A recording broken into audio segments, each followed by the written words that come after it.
So right now, this man is in an El Salvadoran prison, this one that we're sending these illegals to.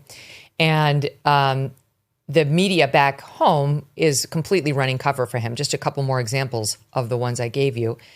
Politico's headline, El Salvador won't return wrongly deported Maryland man.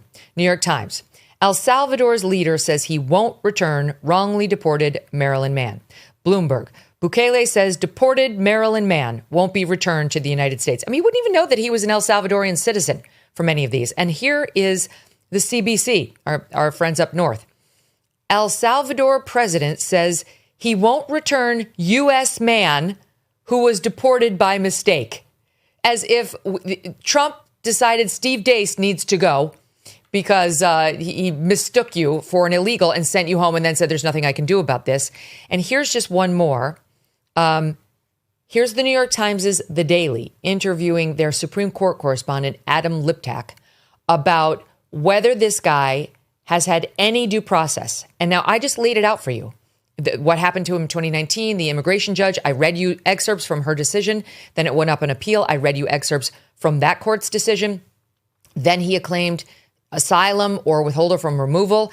And they said, you don't qualify for asylum. And they gave him withholding from removal from one country only.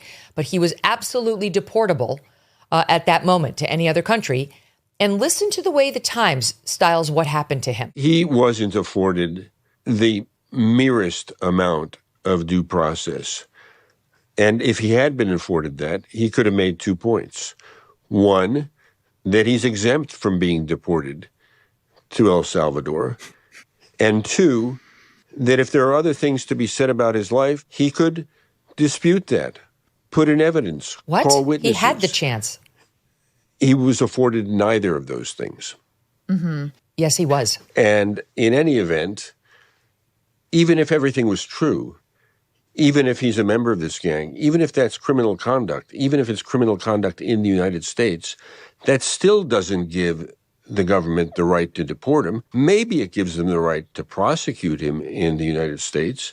Maybe it gives them the right to send him somewhere other than El Salvador.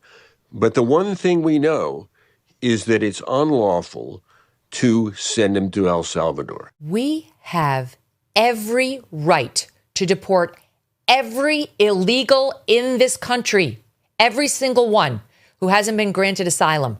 That we do not have to prove that they've committed an extra crime on top of their illegal entry.